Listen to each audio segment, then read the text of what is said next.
Hello बच्चों, कैसे हो आप। आज की क्लास में मैं लोकेशन एक बार फिर से आपका स्वागत करता हूँ। हमारे पास रासायनिक बलगतिकी की बात चल रही थी, केमिकल काइनेटिक्स की बात चल रही थी, जिसमें मैंने आपको बताया था अभिक्रिया के वेग के बारे में, वेग स्थिरांक के बारे में, अभिक्रिया को प्रभावित करने वाले कारकों के बारे में। साथ में मैंने आपको अभिक्रिया की अनुसंख्यता और अभिक्रिया की कोटि के बारे में बताया था। अब अभिक्रिया की कोटि कौन कौन सी होती है और किस प्रकार काम आती है और उनकी समीकरण क्या है वो हमको पढ़ना है। ठीक है, तो आपको पता है अभिक्रिया की कोटि कौन कौन सी हो सकती है। Zero order, first order, second order. तो उसी क्रम में हम आज पहली जो अभिक्रिया की बात कर रहे हैं वो है जीरो ऑर्डर रिएक्शन या शून्य कोटि की अभिक्रिया। इसका हमको डेरिवेशन देखना है। ठीक है, तो यहाँ पे हम डेरिवेशन देखते हैं। आइए चलिए स्टार्ट करते हैं। देखो हमने क्या किया, कोई रिएक्टेंट ले लिया जिससे हमारे पास क्या बन रहा है, प्रोडक्ट बन रहा है। ठीक है, जब स्टार्टिंग में हमारे पास रिएक्शन स्टार्ट ही नहीं हुई, यानी कि टाइम जीरो था, रिएक्शन स्टार्ट ही नहीं हुई, तो प्रोडक्ट क्या था, प्रोडक्ट तो हमारे पास बना ही नहीं था, तो प्रोडक्ट भी क्या था, जीरो। और रिएक्टेंट कितना था, रिएक्टेंट तो हमारे पास पूरा का पूरा जो हमने लिया था वही होगा, तो हमने मान लिया कि रिएक्टेंट हमारे पास क्या था, ए। अब कुछ टाइम के बाद जब रिएक्शन कंप्लीट हुई, कुछ मात्रा में कंप्लीट हुई, आधी अधूरी जैसी भी हुई, तो हमने मान लिया कि हमारे पास प्रोडक्ट क्या बन गया, एक्स बन गया। क्या बन गया बच्चों, एक्स बन गया। तो रिएक्टेंट हमारे पास कितना रह गया, ए माइनस एक्स रह गया। ठीक है, अब देखो शून्य कोटि की अभिक्रिया का मतलब क्या है। शून्य कोटि की अभिक्रिया का मतलब ये है कि जो अभिक्रिया का वेग होगा, जो अभिक्रिया का वेग होगा वो अभिकारक वो अभिकारक की सांद्रता के अभिकारक की सांद्रता के शून्य घात के समानुपाती होगा। The rate of reaction will be proportional to the concentration of reactant of its zero power। ठीक है, अब यहां पे मैंने लिख दिया। ठीक है, अब अभिक्रिया के वेग को हम क्या लिखते हैं, अभिक्रिया के वेग को लिखते हैं सांद्रता बटा समय, कंसंट्रेशन अपॉन टाइम। तो सांद्रता यहां पे क्या है, सांद्रता के लिए हम लिख सकते हैं dx अपॉन dt समानुपाती। अभिकारक की सांद्रता क्या है, a माइनस एक्स है बच्चों, a माइनस एक्स की पावर जीरो। ठीक है, यहां पे अब हमको समानुपाती का साइन हटाना है। समानुपाती का साइन हटाएंगे तो हमारे पास क्या लग जाएगा, रेट कांस्टेंट लग जाएगा। के जीरो क्या है, रेट कांस्टेंट लगा दिया मैंने, वेग स्थिरांक लगा दिया, वेग व्यंजक लगा दिया, जिसके बारे में मैंने पहले ही आपसे चर्चा की थी। अब देखो बच्चों, किसी की पावर अगर जीरो है तो वो क्या हो जाता है, वो एक हो जाता है। तो यहाँ पे हमको ये लिखने की जरूरत नहीं है, इसकी वैल्यू कितनी हो गई, एक हो गई, हमको लिखने की जरूरत नहीं है। अब देखो बच्चों, इसको मैंने दे दिया समीकरण नंबर 1। ये हो गई हमारे पास, क्या हो गई, ये हमारे पास समीकरण नंबर 1 क्या हो गई, अवकलित वेग समीकरण हो गई। जीरो ऑर्डर रिएक्शन के लिए समीकरण फर्स्ट अवकलित वेग समीकरण है। ठीक है, अब इसका समाकलन करना है, समीकरण 1 का समाकलन करना है। समाकलन करने के लिए क्या करोगे आप, समाकलन करने के लिए जो एक्स एक्स की वैल्यू है उनको तो एक जगह ले आओगे और बाकी की वैल्यू को एक जगह,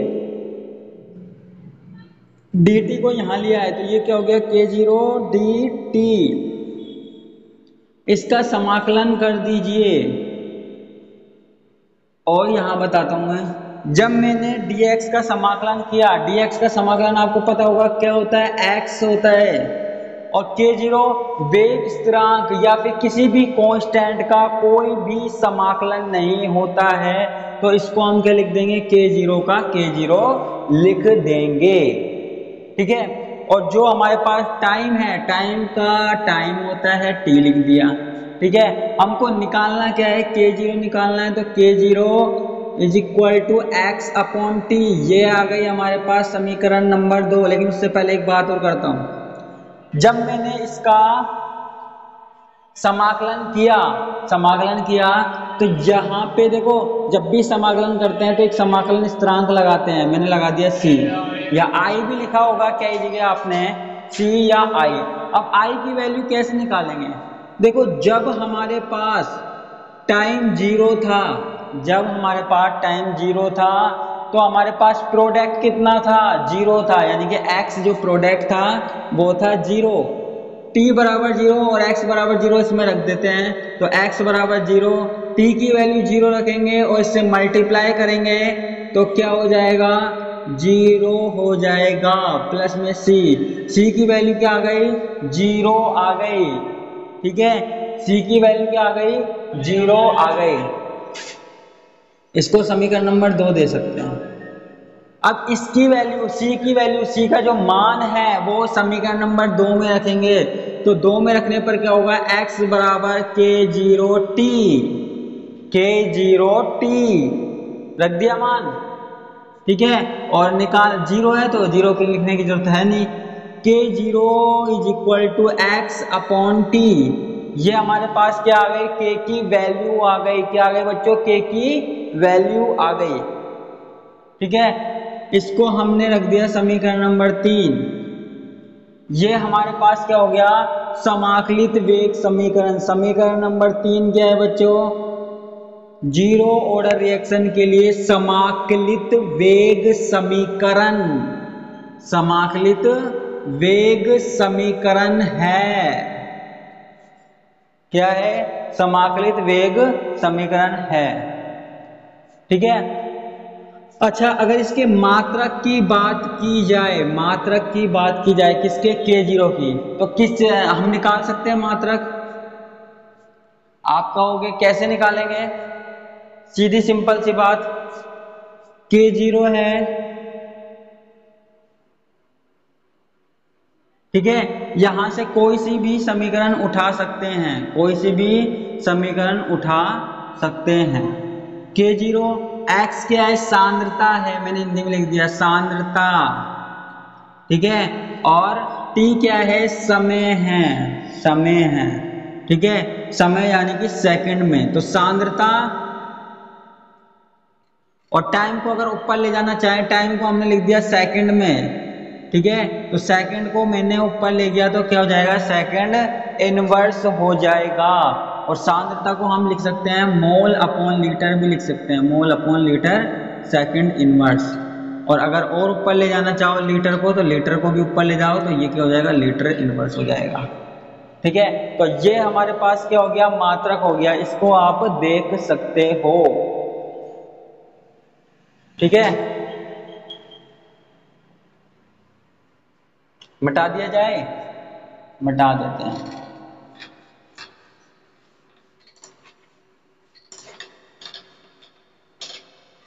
अब इसमें एक बात और पूछी गई है, अर्ध आयु काल, हाफ लाइफ टाइम, अर्ध आयु काल।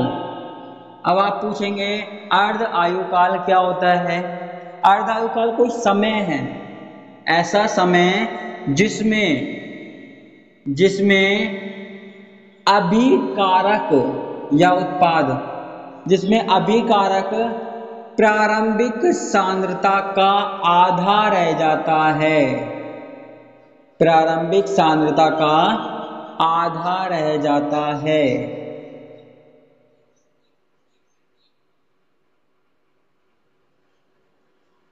उस पदार्थ का अर्ध आयुकाल कहलाता है। क्या कहलाता है बच्चों? अर्ध आयुकाल कहलाता है, हाफ लाइफ टाइम कहलाता है।